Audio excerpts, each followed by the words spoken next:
Welcome to another edition of Discover Marshalltown. Kyle Martin out and about, and we're actually in an airplane hangar, and Steve Valbrecht is joining us today. And Steve, what's your official title?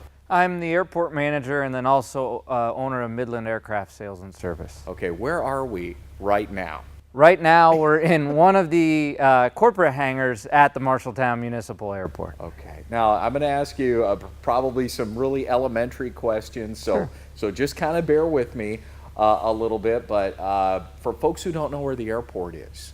We're about 5 miles north of town on Highway 14. We're just west of Highway 14. Do you know a little bit of the history of the aeronautics and the airport around here? This wasn't always our original airport, was No, it? the original airport was down where it flooded more frequently. Well, there you go. From what I So understand. this is why we're on higher ground. That's right. Okay. So how many runways?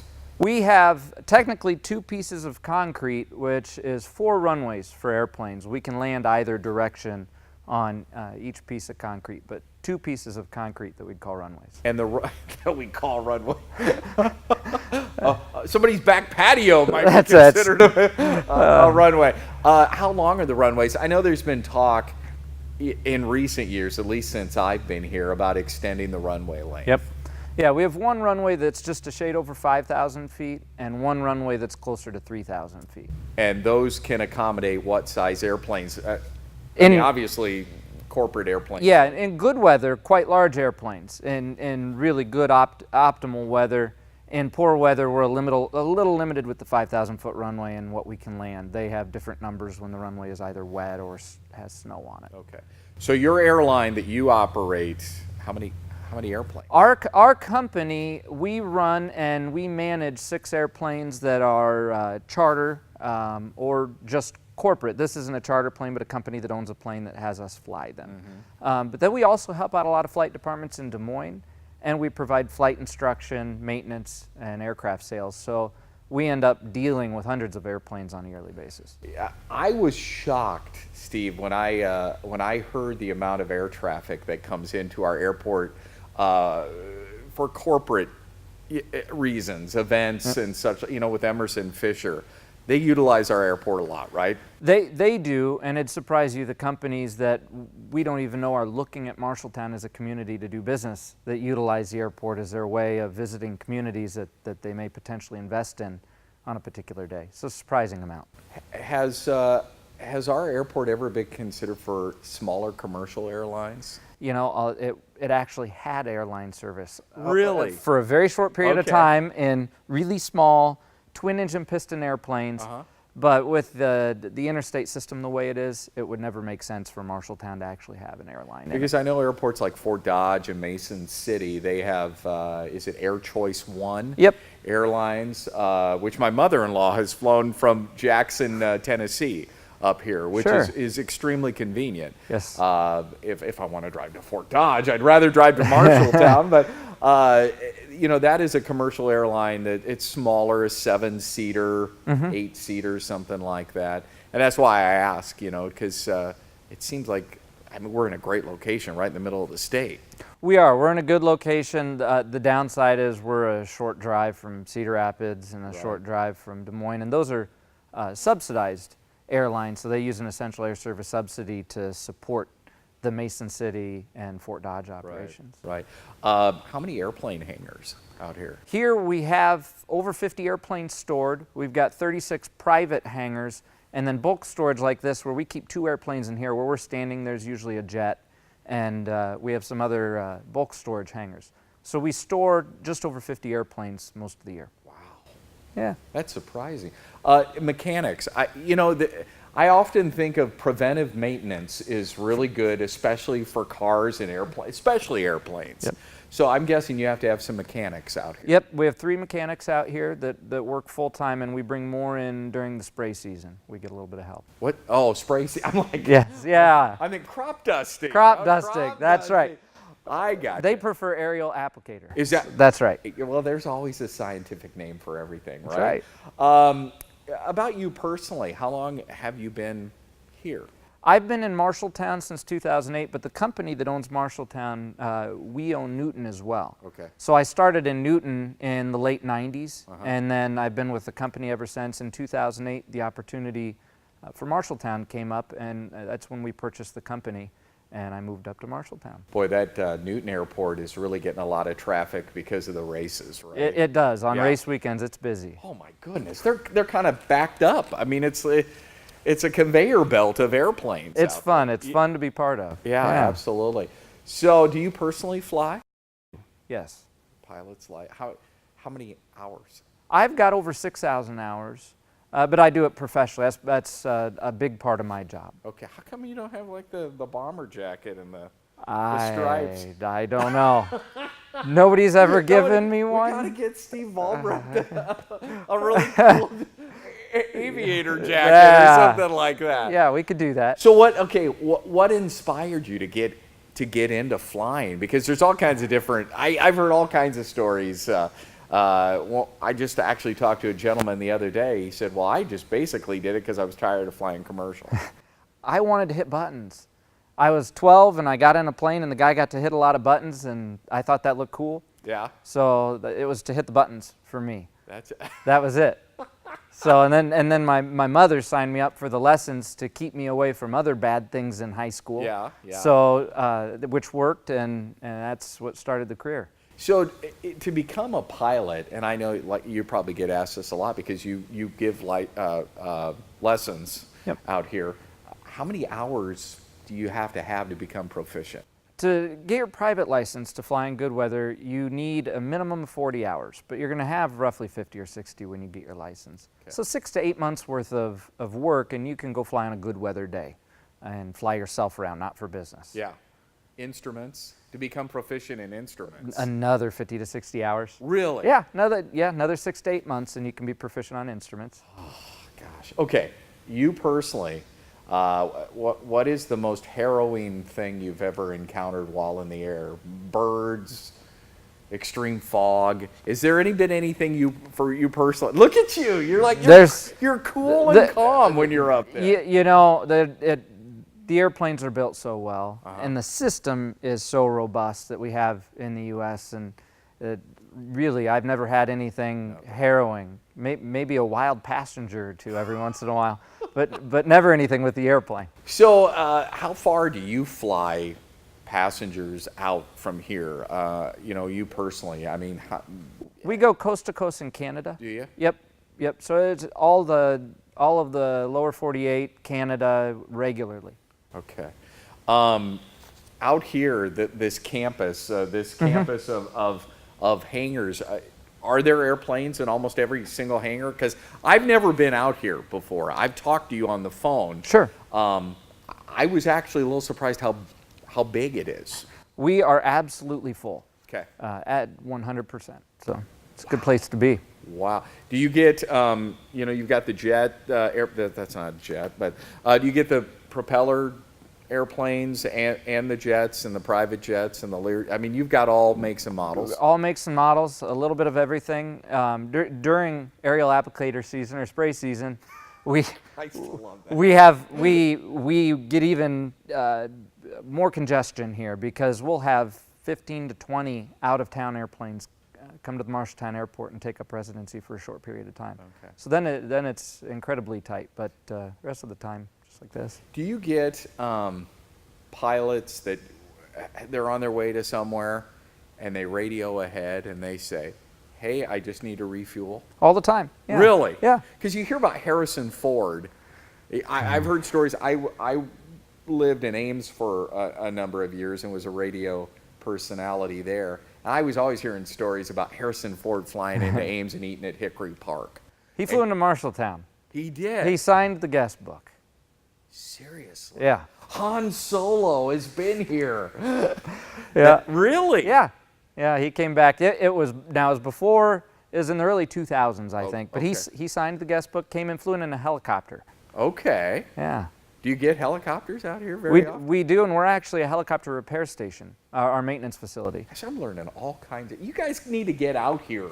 Take a tour. Do you give tours? All the time. Happy to give tours. And then we've got our big event September 16th this year, which is the best time to come out and see everything we're doing. Okay, September. Is this the fly-in? This is our fly-in, drive-in, open house. Okay.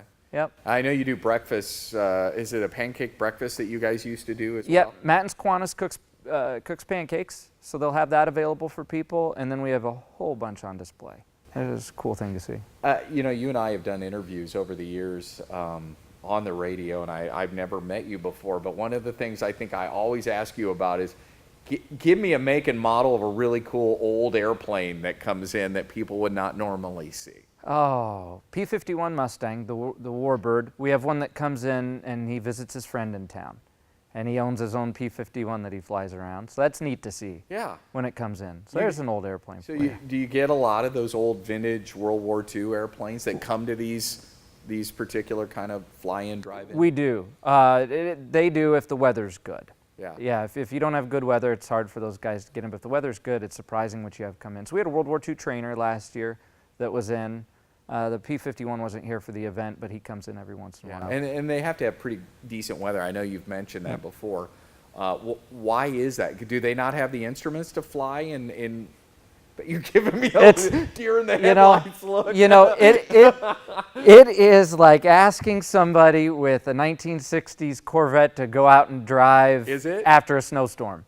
You know, they're just not going to take it out of the shed unless it's pretty out. Yeah. So and you can't blame them. I can understand that. There's a lot of restoration work that goes. That's exactly right. That goes into a classic airplane like that. I can. What about? I hear that there is a growing trend of these kit airplanes that have the little propeller on the back and the three-wheeler. What are those called? We've got experimentals. Okay. Is what most of those are. The kit built are experimental airplanes, or home built aircraft is the official name, and we have a ton of them, and it's wonderful. Really? Yeah, with the population of engineers in town and a lot that aren't, we have a very strong culture of experimental aviation here in Marshalltown. So we have seen maybe 1-2 airplanes a year end up getting built and based at the airport. So some of our hangars actually have 2 or 3 of these small airplanes in them that one individual has built. And it's really neat. There are some neat designs out here that folks are flying. What about, I'm guessing those have to be licensed as well. Yes. Yep. I mean, do you have to have so many hours to fly an experimental aircraft? You do. They each have their own rules, or they have their own rules to that specific airplane. Most of them spend 6 years building it, so they're going to make sure they're very proficient before they fly it. Wow. But really a neat thing. They meet once a month, and they have a group of folks, and anybody can go be a part of that group, even if you're not building an airplane. I never would have guessed it was that big. Yeah. We're going to take a break. We're going to be back with Steve Valbrecht out here at the Marshalltown Municipal Airport. We'll be back with more Discover Marshalltown right after this.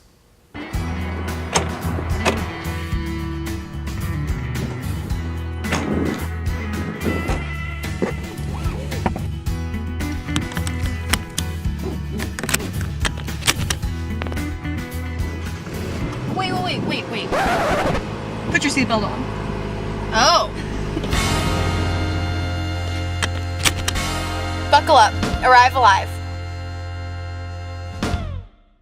Good morning, everyone. Kyle Martin broadcasting here, 8:34, 52 degrees. Time for another segment of Getting to Know You.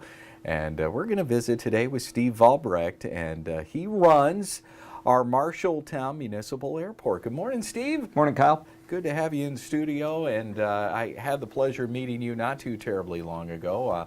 Actually went out to the airport and toured the airport, and I had said this in full disclosure, I'd never been there before, and I was impressed. It's bigger and serves more air traffic than what I originally thought. Yes. Okay, it's radio. You got to expand on that a little bit. That's okay.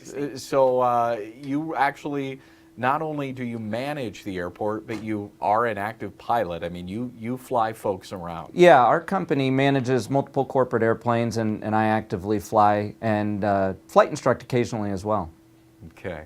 Tell us a little bit about your family, yourself. Do you live local? I mean, you kind of commute back and forth between both airports. I do. I live in Marshalltown. We moved up here in 2008, and my wife commutes down to Des Moines. And then I've got 3 young kids, one that's just finishing up kindergarten at Fisher School.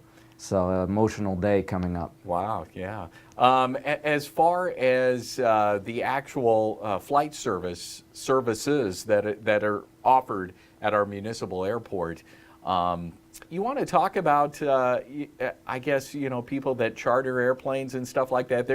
Those services are readily available at our airport, and a lot of people don't realize that. Yeah, we have multiple charter airplanes that can get people around, and we have a lot of local companies that use them to bring money back to Marshalltown. It's a way for them to get business done that they otherwise wouldn't be able to. So we see companies that we fly expanding into rural areas in the Dakotas or in Minnesota or Illinois where airline travel wouldn't be practical.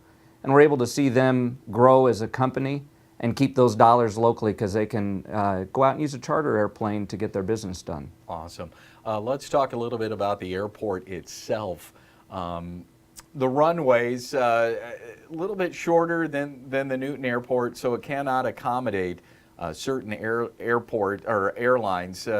And I know that the City Council has talked about expanding the airport in recent years, the runways. You want to address that a little bit? Yeah, a while back, a few years ago, we had a plan to extend the runways, and we had some federal money set aside to do so. And I don't envy the City Council one bit of having to make priorities for a city of where the dollars go. And at the time, we weren't as high of a priority as some other things. That's a tough decision to make, but because of that, they put off the runway expansion project.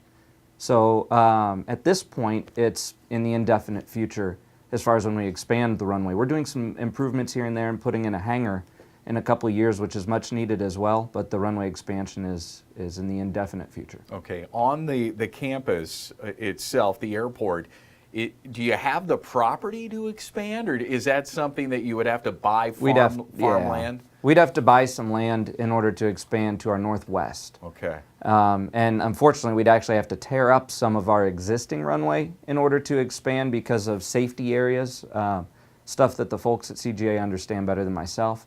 And that creates an issue where we actually have to pave 1,100 feet if we want that extra 500, which gets expensive. Yeah, let's talk a little bit about the difference between the Newton Airport and our airport. Sure. I mean, obviously, the Newton Airport, you've got all kinds of pilots coming in there, especially on race day. Yeah. It can accommodate, some pretty large jets.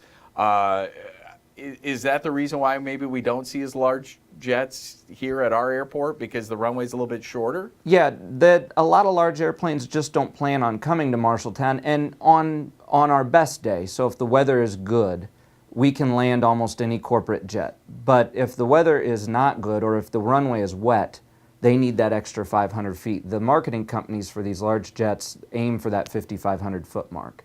So that's where Newton aims. Even Grinnell, Pella, and airports like that are expanding to get to that mark or are already there. Yeah. And we're seeing our traffic end up going to those airports right now.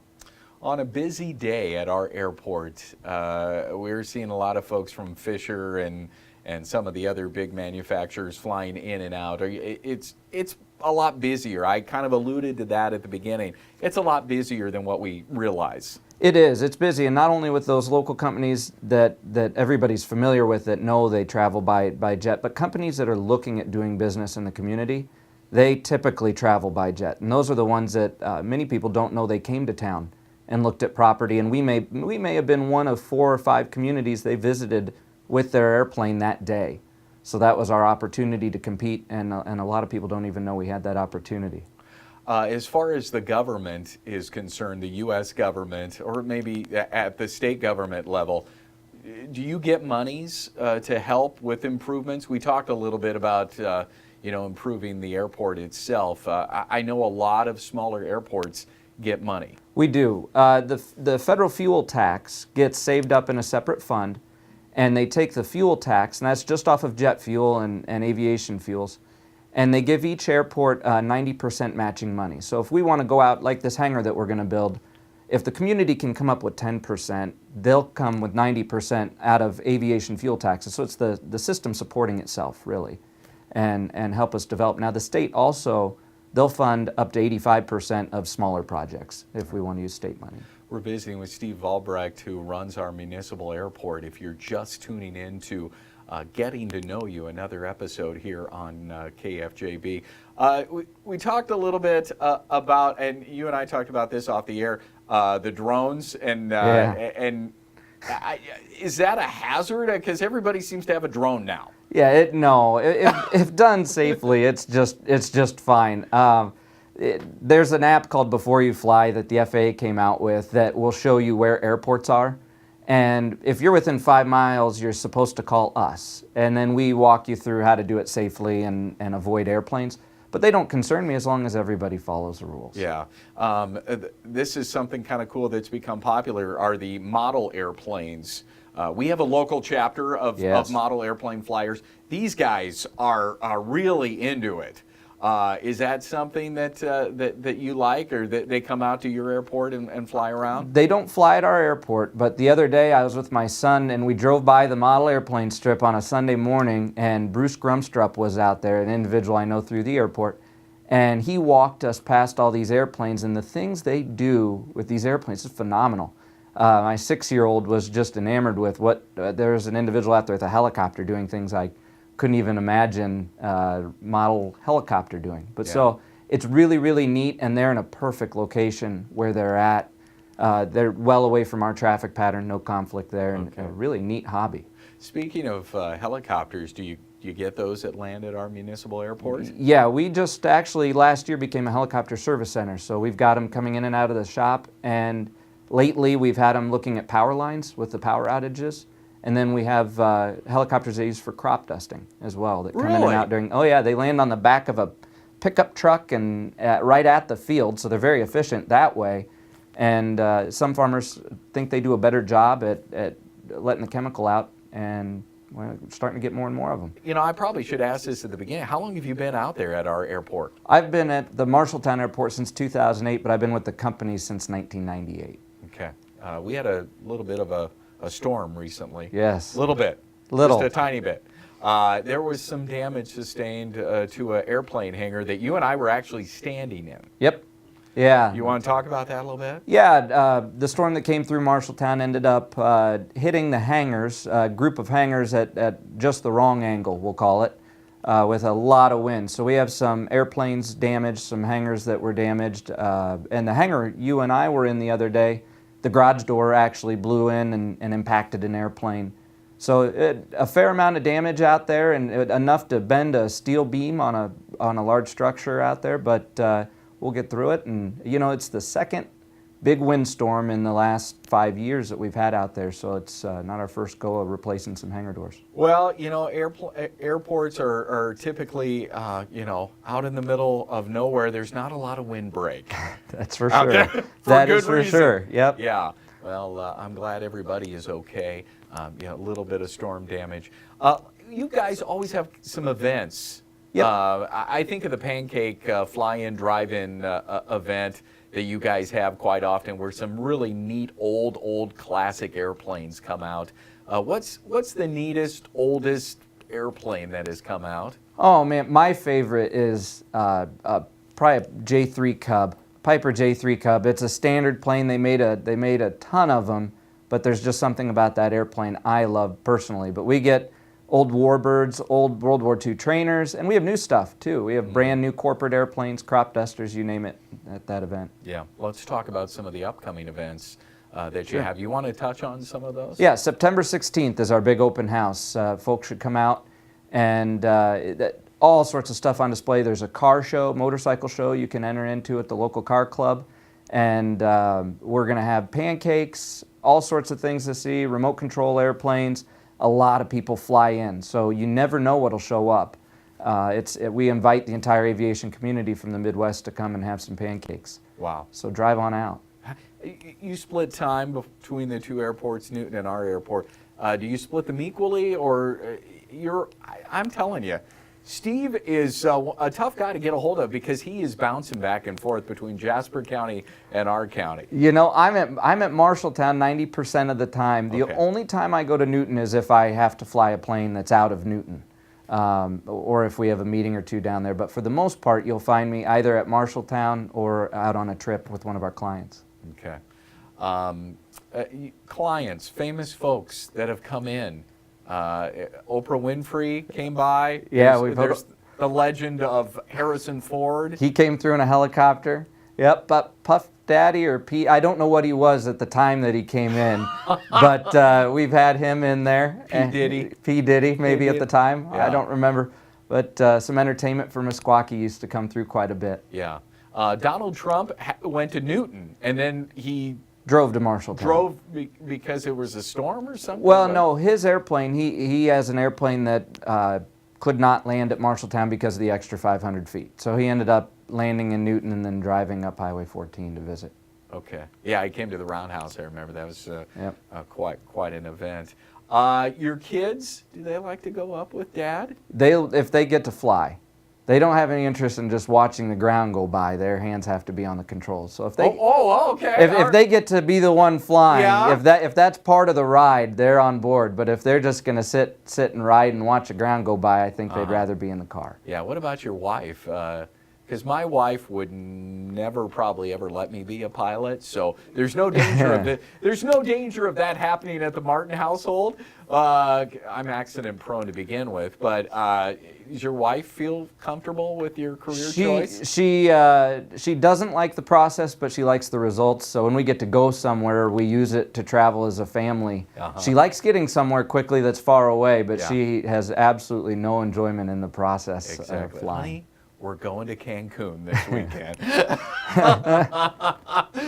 Pack your bathing suit. We're going to Mexico. Understand? Yeah, it would be nice to be a pilot, I would think. Yeah.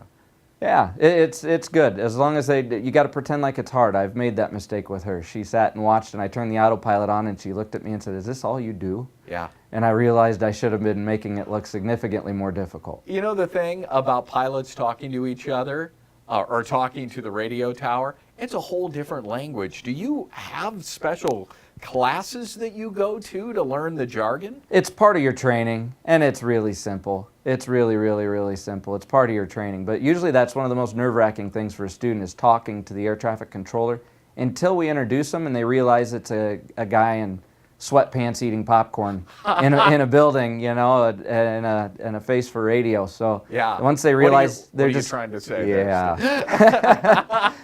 Once you realize they're human beings, you get pretty comfortable with it. Yeah. You know, something that's really popular, it has become popular in recent years, in addition to the drones, are the kit airplane. I don't even know how to describe it, where, you know, you basically buy a kit and then, you know, it's got 3 wheels on it and you're flying. Yeah. What about those? Do you see those? We've got a bunch of them at the airport, and they are so neat. Some of these designs are really incredible. So you'll see some really interesting stuff being built out at the airport that folks they build it, put it together at their home, and then bring it out and do the final assembly. And some really incredible machines. Really? Yeah.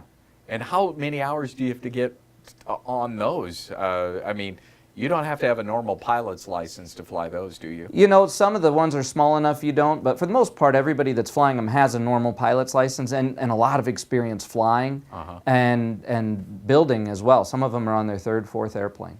Wow. Hangars at our airport, how many do we have? And they're all full, right? All our hangars are full. We have 36 individual T hangars and then some large storage buildings that are full as well. Yeah. And do pilots store their airplanes there? A lot of them. Yep. A lot of them. We have a lot of them. So we have over 50 based airplanes that are not our companies, but other individuals that have their own airplanes at the airport. Jets or Yep. propeller airplanes? I mean, we're Jets, seeing all propellers, turboprops, everything from single seat, really small aircraft about the size of your car to corporate jets and turboprops. Wow. A lot of crop dusters. I think small airports, and I'm not saying ours is small, but I typically will see crop dusters. Yes, we do, a lot. Now, this time of year, we only have a few based on the field at a time. We get about 20 of them on a busy crop dusting season. We'll have about 20 sitting on the ramp Yeah. at any particular time. What's our airport called? It's got a name, the field Yeah, itself. Niederhauser Field. And is there any history? You're giving me, I remember Yeah. asking you this before. No, that's fine. Glenn Niederhauser had a business at the airport until the early 70s, and then he stopped doing business there. But he brought the airport from the old location up to the new location, went with the city when they moved the airport, and was an operator there for a while, prior to our company coming in '74. And our airport is north of town. It's kind of up on a hill, really. Yeah, up on a hill, a few miles north of town, just west of Highway 14. Okay. As far as making reservations, or if you want to charter an airplane, who would you call? Call us out at the airport, Marshalltown Aviation and Midland Aircraft. That's the company that does the charter, and we can get any kind of airplane in. So if we don't have the type of airplane that suits your needs, we can bring them in. If you want a plane ride, call us. Come on out. That's neat. Yeah, we offer plane rides if you just want to go look at Marshalltown, or an introductory flight lesson if you think learning to fly might be for you. We offer those as well. We have a full-time flight instructor. Really? Yeah. And I said this at the beginning of our broadcast, bigger than what I thought. I was really surprised when I went out to the airport. Oh, I'm glad to hear that. And looked for you. I was like, what building's he in? There's a lot of buildings. Yes, we're considered a small airport, but it is bigger than most people know. All right, Steve Valbrecht joining us, who runs our municipal airport. He's been our guest on Discover Marshalltown.